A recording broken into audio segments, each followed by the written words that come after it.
लोग देखेंगे class 7th science की बुक का चैप्टर 3 फाइबर टू फैब्रिक। ये इसका पार्ट 2 है। इससे पहले पार्ट 1 में हम लोग पूरा अच्छे से देख चुके हैं कि जो शीप है, जो हमारी जो ऊन है वो कैसे बनती है, एनिमल से किस तरीके से उसको उतारा जाता है। उतारने वाला जो प्रोसेस होता है उसको हम लोग शियरिंग कहते हैं। फिर हम जब उसे साफ़ करते हैं तो उसे हम स्काउरिंग कहते हैं। फिर हम लोग एक जैसी फाइबर को एक साथ रख के सारे एक जैसे एक साथ रख देते हैं तो उसे सॉर्टिंग कहते हैं। जैसे कि आपके पास पेंसिल बहुत सारी पड़ी हैं, फिर बहुत सारी रबर पड़ी हैं, फिर बहुत सारी बुक्स पड़ी हैं, तो आप सारी पेंसिल एक साथ कर दो, सारी रबर्स एक साथ कर दो और सारी बुक्स एक साथ कर दो, तो इसको सॉर्टिंग कहते हैं। तो एक जैसी चीज़ों को एक साथ किया जाता है। फिर रेशे आ जाते हैं, जैसे रुए, उसको साफ़ किया जाता है। फिर इसमें कलर भरा जाता है, फिर इनको सीधा करके रोल कर दिया जाता है। यही हम लोगों ने पिछले वीडियो में अच्छे से पढ़ा था। अब आता है ऑक्यूपेशनल हजार्ड। ये क्या होता है ना, एक बीमारी होती है एंथ्रेक्स। तो जो लोग ना काम करते हैं ना वूल वाली इंडस्ट्री में, उनकी क्या होता है, नाक से क्या हो जाता है, छोटे छोटे रेशे जैसे और बैक्टीरियाज वगैरह उनके बॉडी में चले जाते हैं, जो कि उनके ब्लड के लिए काफ़ी ज़्यादा प्रॉब्लमेटिक होते हैं। उसको हम सॉर्टर्स डिसीज़ कहते हैं। जो लोग सॉर्टिंग का काम करते हैं ना, जो लोग रेशों को अलग अलग करने का काम करते हैं, उनकी बॉडी में काफ़ी सारी डिसीज़ हो जाती हैं बैक्टीरियाज की वजह से। इसीलिए इसको हम ऑक्यूपेशनल हजार्ड कहते हैं, क्योंकि सॉर्टर्स जॉब जो होती है वो बहुत ज़्यादा रिस्की होती है। काफ़ी सारे बैक्टीरियाज से इसमें लोग इन्फेक्ट हो जाते हैं। अब आता है सिल्क जो है ना, वो भी एक नेचुरल फाइबर है। कहाँ से आता है? Silk worm. सिल्क आता है सिल्क के कीड़े से। तो रियरिंग का मतलब होता है पालना। तो सिल्क वॉर्म को पालने का जो प्रोसेस होता है ना, rearing of silk worms for obtaining silk is called sericulture. तो सेरीकल्चर जो है वो होता है सिल्क वॉर्म को पालना। किसके लिए? उसमें से सिल्क निकालने के लिए। तो वही है स्टार्टिंग में कि आपकी मदर, ग्रैंड मदर वगैरह सब साड़ियाँ वगैरह पहनती होंगी, आप लोगों ने देखा होगा। तो आपको लिस्ट बनानी है कितने अलग अलग टाइप की साड़ी होती है। तो बनारसी साड़ी भी होती है, सिल्क की, अलग अलग टाइप की वैरायटीज़ की साड़ी होती हैं। तो लाइफ हिस्ट्री क्या होती है एक सिल्क मॉथ की। फीमेल जो होती है ना, सिल्क मॉथ लेज एग्स, मतलब जो फीमेल सिल्क वॉर्म आप कह लीजिए, मॉथ कह लीजिए, वॉर्म कह लीजिए, जो फीमेल सिल्क वॉर्म होती है वो अंडे देती है। तो फीमेल जो है वो अंडे देती है, वो हैच करते हैं, वो टूटते हैं और क्या बनता है? लार्वा बनता है। ठीक है, लार्वा जो निकलता है उसमें से, मतलब एक सिल्क वॉर्म था, फीमेल सिल्क वॉर्म थी, उसने अंडे दिए, अंडे में से लार्वा निकला। उन लार्वा को हम लोग कैटरपिलर कहते हैं या फिर सिल्क वॉर्म्स कहते हैं। दे ग्रो इन साइज, वो बड़े होने लगते हैं। ठीक है, फिर when the caterpillar is ready to enter the next stage of life of history is called pupa. तो सबसे पहले क्या होता है? सबसे पहले वो एक लार्वा होता है। लार्वा को ही हम क्या कहते हैं? सिल्क वॉर्म या फिर कैटरपिलर। मतलब एक ही, इसमें पता है प्रॉब्लम क्या है, कन्फ्यूजन इसलिए हो जाता है क्योंकि एक ही स्टेज के ना इन लोगों ने काफ़ी सारे नाम दे रखे हैं, जैसे कि लार्वा, कैटरपिलर, सिल्क वॉर्म। ये सारे के सारे सेम ही है, एक ही चीज़ होती है, लार्वा भी, कैटरपिलर भी और सिल्क वॉर्म भी। फिर जब वो बड़ा हो जाता है, तो सिल्क वॉर्म जब बड़ा हो जाता है तो वो प्यूपा बन जाता है। तो प्यूपा बन गया। अब वो it first weaves a net to hold itself. तो पता है जब प्यूपा बन जाता है ना, तो प्यूपा क्या करता है, अपने आसपास ना एक नेट जैसा, जाल जैसा बना लेता है ताकि वो खुद को होल्ड रख पाए। फिर उसके बाद then it swings its head from its side to side in the form of a figure 8। फिर पता है वो क्या करता है, अपना हेड ऐसे ऐसे करके घुमाता है, ऐसे ऐसे 8 की फॉर्म में वो घुमाता रहता है। इसकी वजह से ना इस मूवमेंट में जो हेड, जब अपने हेड को ऐसे गोल गोल गोल करके घुमा रहा होता है, कैटरपिलर सेक्रीट्स फाइबर। तो कैटरपिलर इस मूवमेंट में फाइबर सेक्रीट करता है मेड ऑफ प्रोटीन। तो जब वो जो कैटरपिलर होता है वो अपना सर इस ऐसे ऐसे करके घुमा रहा होता है तो प्रोटीन वो रिलीज करता है, जिसकी वजह से which hardens on exposure of air and becomes silk fibre. फिर ये जो रेशे निकाल रहा होता है ना, जो प्रोटीन्स निकाल रहा होता है, जब ये हवा के कांटेक्ट में आते हैं ना, तो ये क्या बन जाते हैं? ये सिल्क के फाइबर बन जाते हैं। Soon caterpillar completely cover itself by silk fibre. फिर वो ऐसे से सर हिलाते हिलाते खुद को पूरी तरीके से सिल्क फाइबर से कवर कर लेता है and turns into pupa.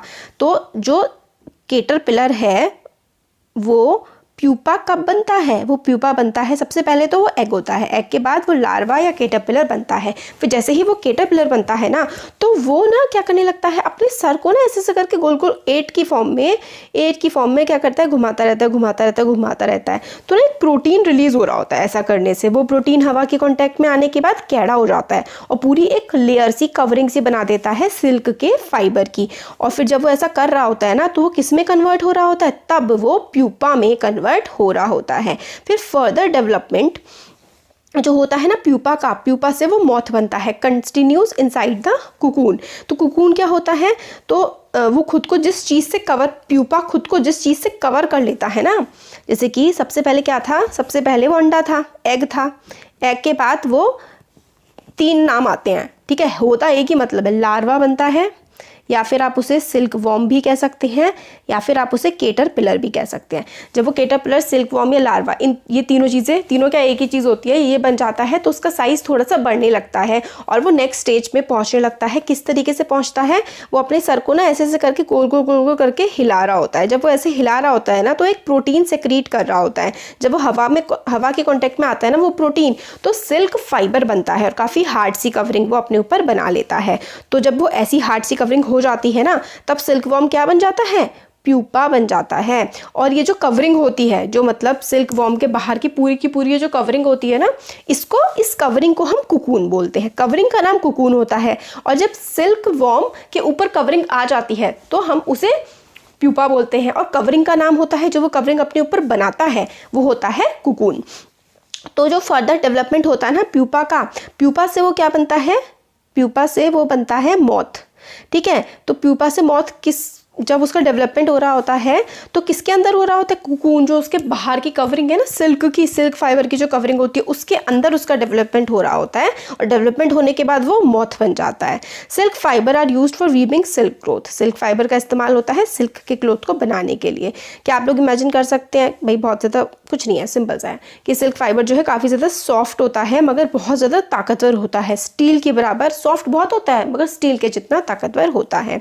Silk yarn जो है ऑब्टेन हम लोग करते हैं, जो कुकून होता है ना मॉथ के बाहर, सबसे पहले क्या था, सबसे पहले लार्वा, कैटरपिलर, या फिर आप उसे सिल्क वॉर्म कह सकते हैं। उसके बाद वो अपने एट की फॉर्म में एक प्रोटीन जैसे रिलीज करने लगता है। तो वो जो प्रोटीन की एक बहुत ही हार्ड कवरिंग बन जाती है, उसे हम कुकून कहते हैं। और कुकून के अंदर जो बड़ा हो रहा होता है वो प्यूपा होता है। फिर प्यूपा जब और बड़ा हो रहा होता है तो उसे हम मॉथ कहते हैं।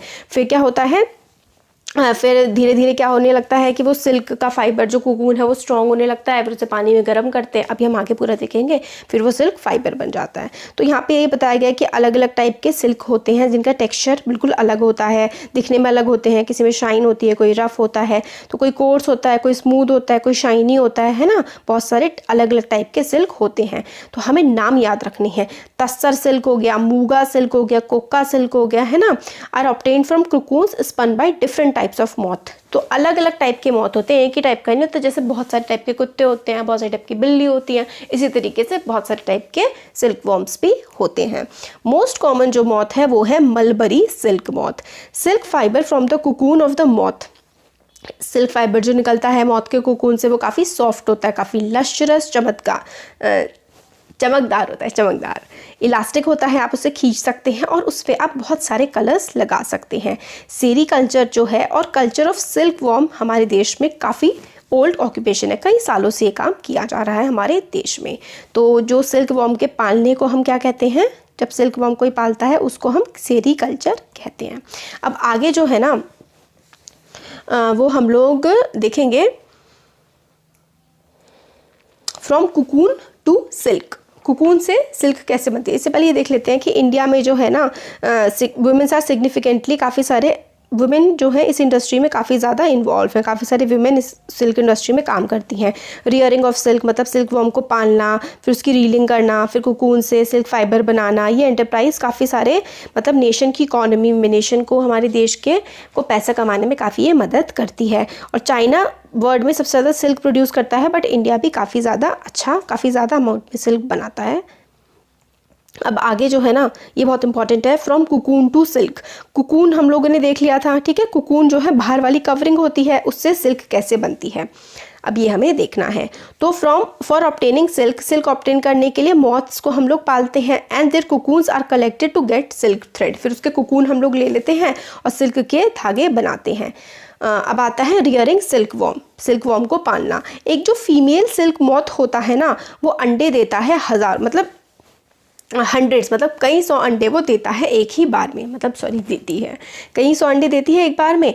एग्स को बहुत ज़्यादा अच्छे से, एग्स आर स्टोर्ड केयरफुली, काफ़ी केयरफुली उनको स्टोर करना पड़ता है ऑन स्ट्रिप्स ऑफ क्लॉथ और paper and sold to silkworm farmers, फिर उनको पेपर वगैरह पे उन अंडों को अच्छे से स्टोर करा जाता है और फिर फार्मर्स को बेच दिया जाता है। ये फार्मर्स जो होते हैं काफ़ी हाइजीनिक, काफ़ी अच्छी सी कंडीशन में, अच्छे टेम्परेचर और ह्यूमिडिटी, जितनी टेम्परेचर, साफ़ सफाई, ह्यूमिडिटी, टेम्परेचर होता है नमी, मतलब सॉरी गर्मी कितनी है, गर्मी है, ठंड है, ह्यूमिडिटी होती है हवा में नमी, हवा में कितना पानी प्रेजेंट है और कैसी हाइजीनिक अच्छी कंडीशंस हैं, ये सब चीज़ें ध्यान में रखी जाती हैं उन्हें पालने के लिए फार्मर्स के द्वारा।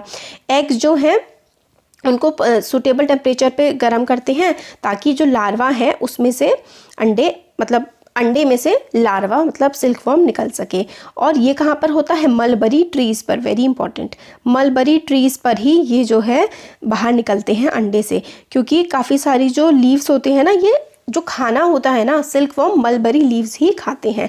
लार्वा कॉल्ड कैटरपिलर्स और silk worm eat day and night, बहुत ज़्यादा खाना खाते हैं, बहुत ज़्यादा मलबरी के पत्ते खाते हैं और ये खूब ज़्यादा बड़े हो जाते हैं।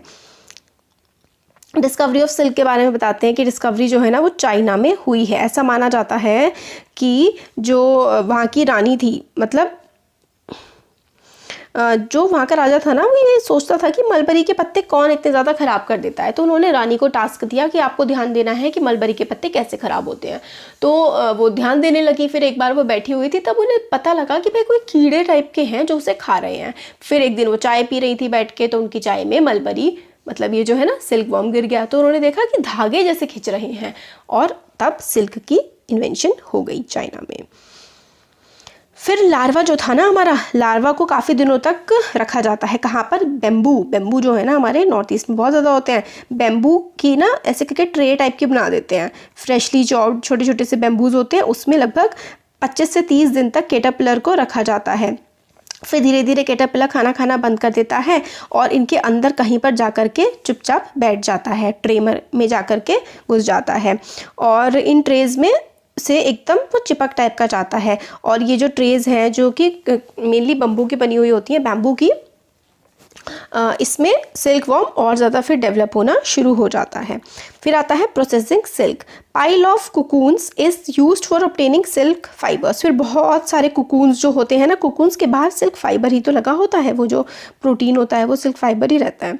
तो बहुत सारे कुकून्स की हेल्प से सिल्क फाइबर निकाला जाता है। कुकून्स या तो हम लोग उसको सन में रख देते हैं या फिर हम लोग उसको बॉईल कर देते हैं या फिर उसमें से भाप से निकालते हैं उसको। Silk fibres separate out. फिर जब गर्मी पड़ती है ना, तो वो जैसे चाय में गिरी थी ना, जब ये कुकून चाय में गिरा था रानी की, तो फाइबर खिंचा था, तो गर्मी से ये निकल आते हैं बाहर। तो process of taking out threads from the cocoon for the use as silk is known as reeling of silk. Reeling का मतलब होता है, रील होती है ना, हिंदी में हम लोग जो धागे लपेटा होता है एक चीज़ पर, उसको हम रील बोलते हैं। तो अब धागा खींचेंगे तो उसे रीलिंग बोलते हैं। तो process of taking out thread, तो जो सिल्क के धागे जैसे निकल रहे होते हैं ना, जो उसको कुकून में से हम खींच के निकालते हैं, तो उसे रीलिंग ऑफ सिल्क बोला जाता है।